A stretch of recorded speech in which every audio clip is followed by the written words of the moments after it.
अपना मनहूस चेहरा लेके। अरे मालिक, हटो सामने से। अरे मालिक, पैर छोड़ो। हटो। नहीं मालिक। हमने कहा दुखीलाल पैर छोड़ो और हटो सामने से। अरे हटो। क्योंकि सच यही है कि आप मेरी अन्नू दीदी हैं और आप चाहकर भी ये सच्चाई नहीं बदल सकती, नहीं बदल सकती। क्या कहा मालिक आपने? मैंने कहा रुपए मैं तुम्हें दूंगा। जाओ अपनी बेटी की शादी की तैयारियां शुरू करो। लेकिन बड़े मालिक ने तो। उनकी चिंता मत करो तुम।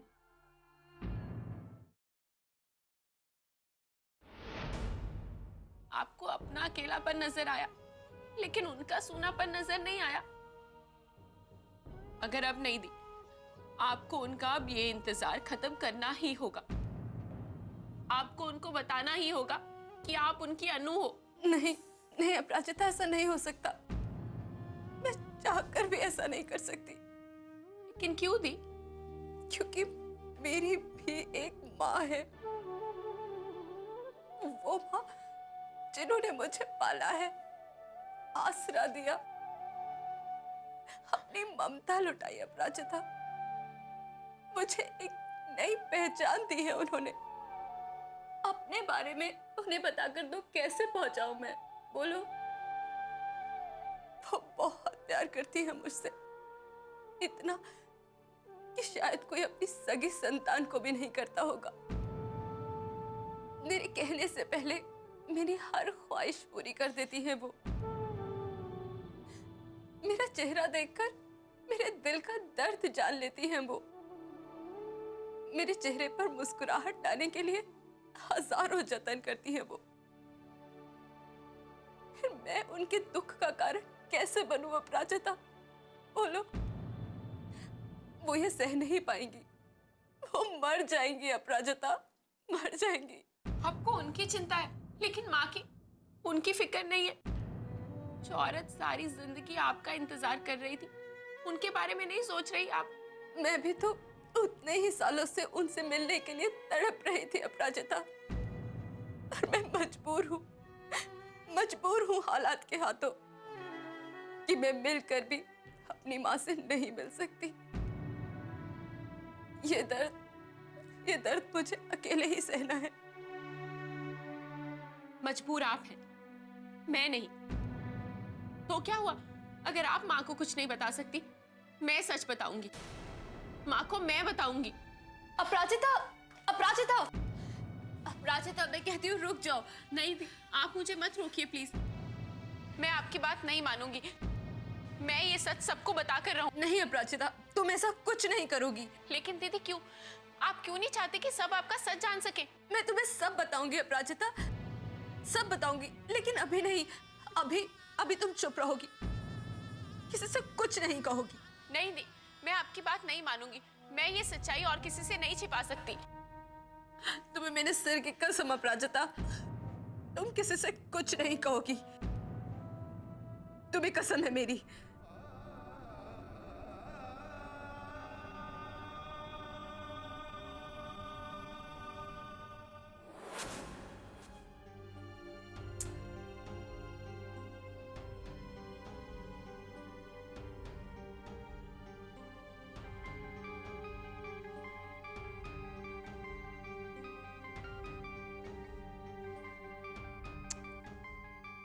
फोन क्यों नहीं उठा रही है? हे भगवान, क्या हो गया इस लड़की को? फिर से लगाती हूँ।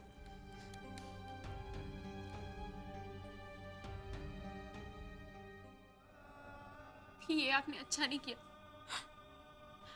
आपने मुझे अपनी कसम देके बांध दिया है, लेकिन ये आप हमारे साथ अन्याय कर रही हैं। तुम समझती नहीं हो अपराजिता, इस वक्त सच्चाई बताना ठीक नहीं होगा। मैं जानती हूँ, आप सिर्फ मेरा दिल बहला रही हैं। कौन किसे बहला रहा है?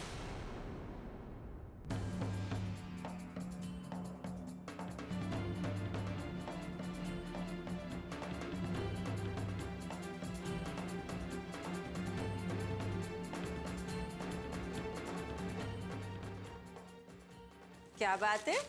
खूब बातें हो रही हैं, गपशप हो रहा है दोनों सहेलियों में। हम लोगों ने भी खूब एंजॉय किया। वीरेन ने हंसा हंसा के मैं लोटपोट कर दिया आज। हाँ, हंसा हंसा कर जान निकाल दी। ये लीजिए, इतना बड़ा झूठ बोल रही है वो भी वकील के सामने। हाँ, मैंने झूठ क्या कहा? अभी तो आपने कहा कि मैंने आपकी जान निकाल दी, और आप तो यहाँ खड़े खड़े मुस्कुरा रही हैं। वीरेन, तुम भी ना।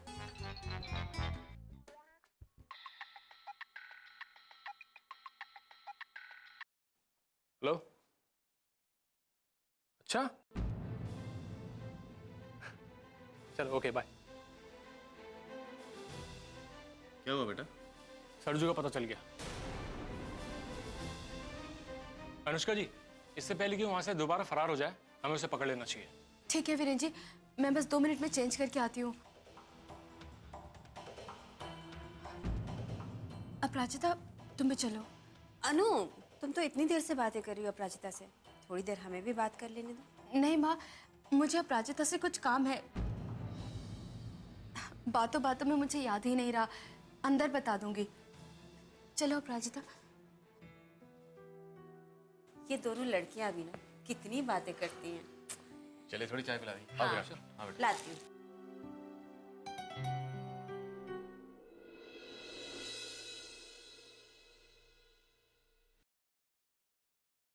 अपराजिता,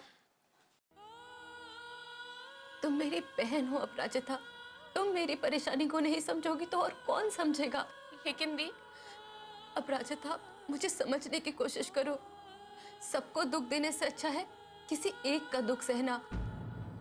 और अगर भगवान ने ये मेरी ही किस्मत में लिखा है तो ठीक है ना, मैं सह लूंगी सब। मगर मैं नहीं चाहती दी आप ये सब सहे, और माँ भी अपनी बेटी के पास होकर उसे मिल ना सके। उन्हें पूरा हक है आपके बारे में जानने का। हक है अपराजिता उन्हें, लेकिन मैं उस माँ की गोद सूनी करके नहीं जा सकती।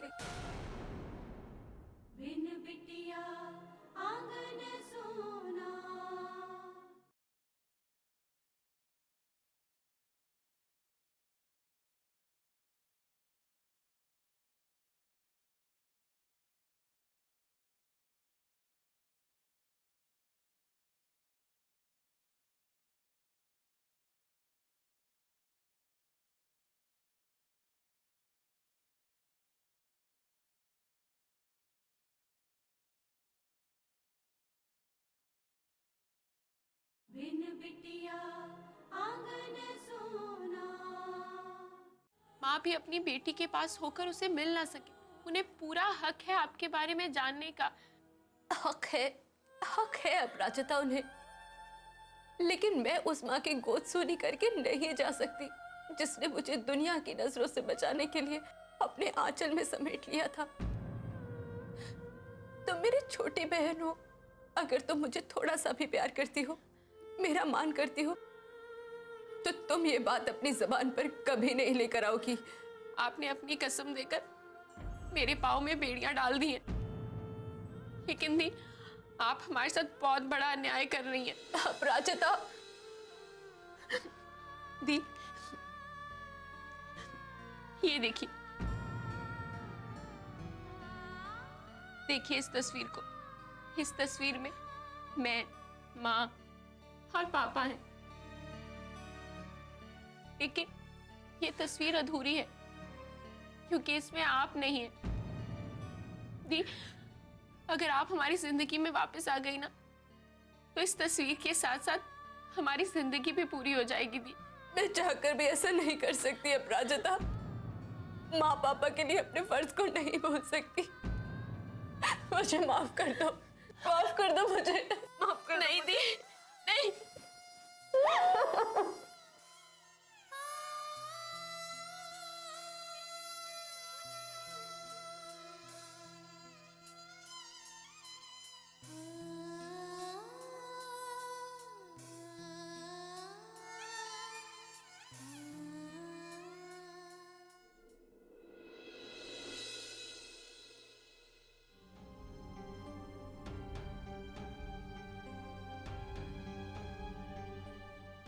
लक्ष्मी बेटे, क्या हुआ? क्यों परेशान हो तुम?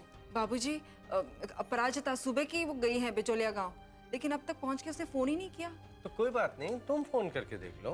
मैं कब से फोन कर रही हूँ बाबूजी, घंटी जा रही है लेकिन वो फोन ही नहीं उठा रही है और उसने पलट के भी जवाब नहीं दिया। पता नहीं क्या कर रही है वो, फोन क्यों नहीं किया उसने मुझे। मुझे बहुत घबराहट हो रही है बाबूजी। बाबूजी, कहीं उसके दादाजी को तो पता नहीं चल गया कि वो आई है वहां? नहीं नहीं, उन्हें कैसे पता चलेगा? उनके तो आदमी घूमते रहते हैं बाबूजी बाजारों में। किसी ने देख लिया होगा अपराजिता को और जाकर बता दिया होगा। तो लक्ष्मी, ये सब बातें क्यों सोच रही हो तुम? लेकिन फिर उसने फोन क्यों नहीं किया बाबूजी? मतलब क्या क्या वजह हो सकती है इसके पीछे? और बाबूजी, आपको तो पता ही है ना कि वो अभिमान कितना चिढ़ा हुआ है उससे। कहीं वो कुछ ना कर बैठे। लक्ष्मी, अपने आप पर काबू रखो। तुम परेशान होगी तो तुम्हारी तबीयत खराब हो जाएगी। तो फिर मैं क्या करूं बाबूजी? तुम विशाल जी के घर पे फोन करके क्यों नहीं पूछती हो? मैंने सोचा था लेकिन मुझे बहुत अजीब लग रहा है बाबूजी। मैं कैसे फोन करूं? उनके यहाँ इतना बड़ा हादसा हुआ और हमने फोन भी नहीं किया। अब अगर फोन करूंगी तो वो भी सोचेंगे ना कि बेटी की चिंता है इसलिए फोन कर रही है। लक्ष्मी, इस वक्त अपराजिता के बारे में जानना जरूरी है। उसके बारे में सोचो और किसी के बारे में नहीं। तुम फोन लगा के मुझे दो। ठीक है बाबूजी। विशाल जी का नंबर है आपके पास? अरे हाँ, है ना। उस दिन अपराजिता के जन्मदिन के दिन लिया था।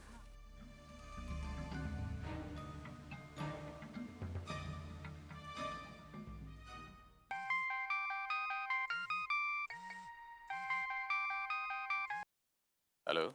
नमस्कार विशाल बाबू, कैसे हैं आप? नमस्कार ठाकुर साहब जी, मैं ठीक हूँ। आप कैसे हैं? बस ऊपर वाली की कृपा है। अपराजिता ने मुझे आपके बारे में बताया, सुनकर बहुत दुख हुआ। आप चिंता मत कीजिएगा, अच्छे आदमियों के साथ भगवान अच्छा ही करता है। ठाकुर साहब, आपसे ऐसे समय में हौसला मिला मेरे लिए बहुत बड़ी बात है। बहुत बहुत धन्यवाद।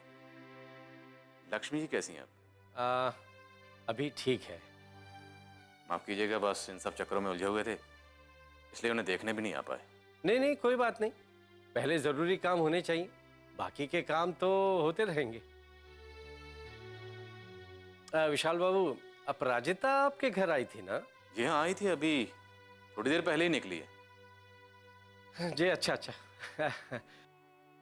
आप अपना ख्याल रखिएगा और किसी भी चीज़ की ज़रूरत हो तो बेझिझक मुझसे बताइएगा।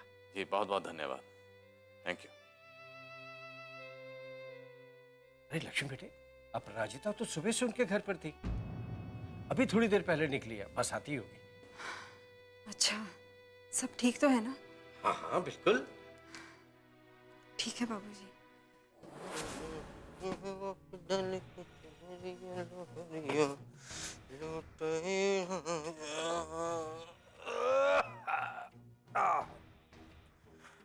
पता नहीं कब तक ऐसे छुप के बैठना पड़ेगा। बाकी इंतजाम ठाकुर साहब ने बड़ा बढ़िया किया है। खाने पीने का तो पूरा बंदोबस्त है, लेकिन बतियाने वाला कोई नहीं। दिन काटना बड़ा भारी गिर जा रहा है। आज ही इनको फोन करके हम कहेंगे हमको शहर भिजवा दीजिए। कम से कम भीड़ भाड़ में रहेंगे तो मन तो लग जाएगा ना हमारा, और ऐसे कोना में दुबक के तो नहीं ना रहना पड़ेगा। चलो भैया, अब हवालात में आराम करना। अरे कौन है आप? काल है तुम्हारे। अनुष्का जी, ये सरजू।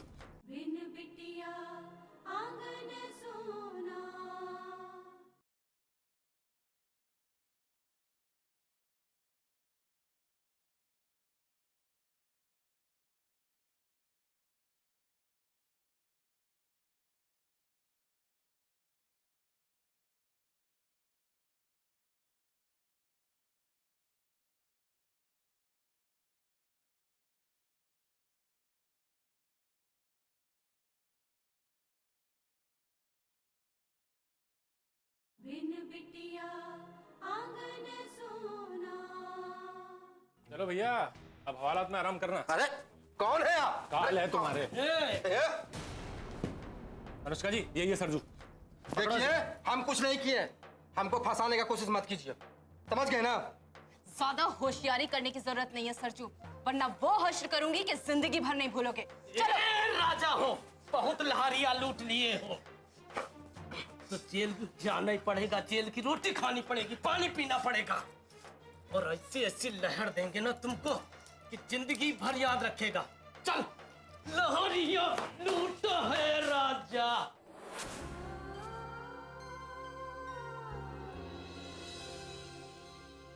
अब मैं क्या करूंगी? कैसे छिपाऊंगी माँ से ये सच्चाई? मैं तो उनका सामना ही नहीं कर पाऊंगी। जिस माँ से मैं हमेशा ये कहती आई कि अनु दीदी हमें एक ना एक दिन जरूर मिल जाएगी, और आज जब वो मिल भी गई हैं तो कैसे ये बात छिपाऊं मैं उनसे? हे भगवान, ये कैसी दुविधा में डाल दिया आपने। अब आप ही कोई राह दिखाइए। माँ का फोन। हेलो। हाँ अपराजिता बेटा, तू फोन क्यों नहीं उठा रही? मैं कब से तुझे फोन लगा रही हूँ। माँ, वो मेरा फोन साइलेंट पे था ना, इसीलिए पता नहीं चला। मैं कितना परेशान हो रही थी, तूने पहुंच के फोन भी तो नहीं किया ना। सॉरी माँ। राजिता, तू ठीक तो है ना बेटा?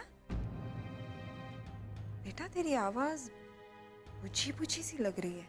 वो थकान के कारण। अनु दीदी, मेरा मतलब है अनुष्का जी के साथ खूब बातें की ना, तो गला बैठ गया, इसीलिए। अच्छा, तू घर कब आ रही है? हाँ माँ, बस मैं निकल रही हूँ। जल्दी आ। ठीक है माँ। हे भगवान, मेरी तो हिम्मत ही नहीं हो रही माँ के सामने जाने की। कैसे नजरें मिलाऊंगी मैं उनसे? चल अंदर चल, तेरी तो कहाँ छुप के बैठता है। बंद कर दो इसे हवालात में। चल साले, तेरी जगह यही है, अंदर चल। बंद कर। दिमाग खराब करके रखा था, बहुत परेशान करके रखा था। आज पकड़ में आ ही गया। हाँ मैडम जी, इको पकड़ने के बाद ऐसा लगता है सब काम खत्म हो गया। मजा आ गया है ना वकील साहब? श्रीराम, ज्यादा खुश होने की जरूरत नहीं है। अभी तो हमारा काम शुरू हुआ है। जब तक सरजू कोर्ट में गवाही नहीं दे देता, तब तक हमारा काम खत्म नहीं होगा, समझे? हाँ। आप ठीक कह रहे हैं वीरेंद्र जी। श्रीराम, तुम इस पर कड़ी नजर रखना। बिल्कुल मैडम। कल की बात है, परसों तो इसे कोर्ट में पेश करना ही है। चलिए इसी बात पे एक एक कप चाय भी हो जाए। हाँ, क्यों नहीं। श्रीराम। जी मैडम जी, कहने की जरूरत नहीं, समझदार को इशारे काफी है। मैं अभी चाय बोल के आता हूँ। मैडम जी, हम क्या सोच रहे थे, चाय के साथ समोसा कचौड़ी का भी ऑर्डर दे के आते हैं। मैडम जी, क्या है ना कि चाय खाली अच्छी नहीं लगेगी, समोसा कचौड़ी रहेगी तो चाय का मजा दुगना हो जाएगा। है ना वकील साहब, है ना? श्रीराम, सिर्फ चाय और कुछ नहीं, समझे? जाओ। क्या मैडम जी, इतनी बड़ी खुशी की बात है और एक कचौड़ी भी नहीं? कोई बात नहीं, हम वहीं चाय पी लेंगे और समोसा खा लेंगे। श्रीराम भी कमाल का है। श्रीराम को खाने पीने का बहुत शौक है। हाँ, वो तो दिख ही रहा है। अच्छा अनुष्का जी, ये सरजू हमारे हाथ बहुत मुश्किल से आया है। ये हमारे केस की बहुत अहम कड़ी है। डोंट वरी वीरेंद्र जी, मेरा सारा ध्यान इसी पर रहेगा। ठाकुर मान सिंह को यकीन था कि हम इस तक पहुंच नहीं पाएंगे, लेकिन अब हमने इसे पकड़ लिया है तो वो जरूर कुछ ना कुछ करेंगे। डेफिनेटली, वो चुप नहीं बैठेंगे। हमें होशियार रहना होगा वीरेंद्र जी। हमें कोई ऐसा मौका नहीं देना होगा ठाकुर मान सिंह को जिससे हमारी जीत हार में बदल जाए। और अब तक तो उन तक सरजू के पकड़े जाने की खबर भी पहुंच चुकी होगी। मालिक, मालिक, मालिक गजब हो गया मालिक। क्या हुआ? सरजू पकड़ा गया मालिक।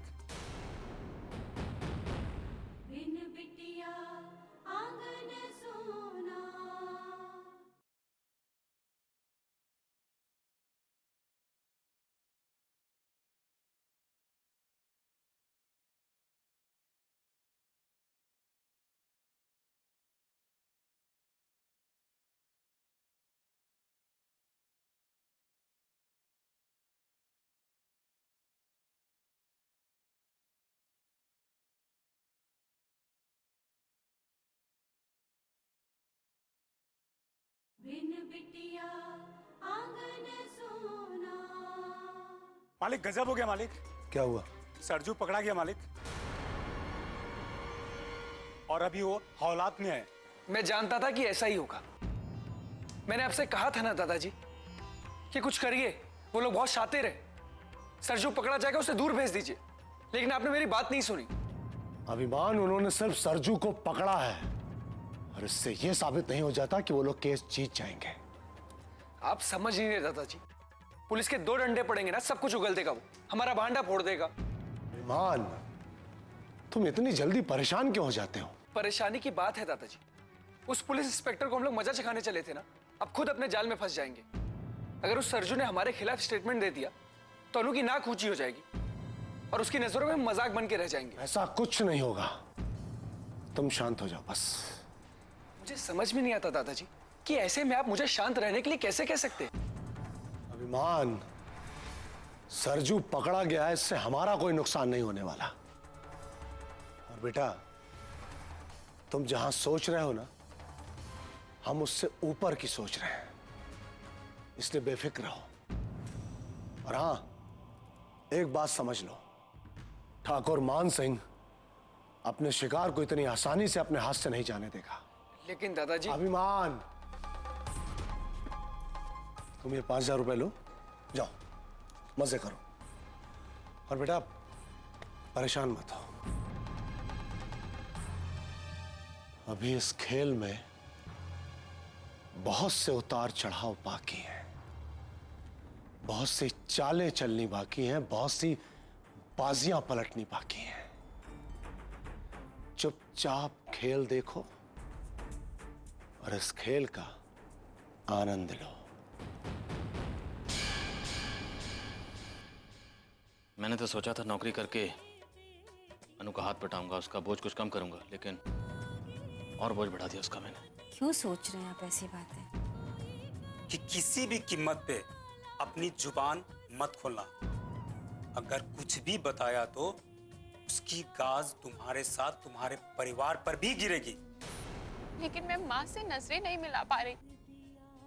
ऐसा लग रहा है उनसे ये सच छिपाकर मैं बहुत बड़ा अपराध कर रही हूँ। दी, ये काम ठाकुर मान सिंह जी के कहने पर किया था या नहीं? नहीं किया है मैम। झूठ बोलता है, झूठ बोलता है।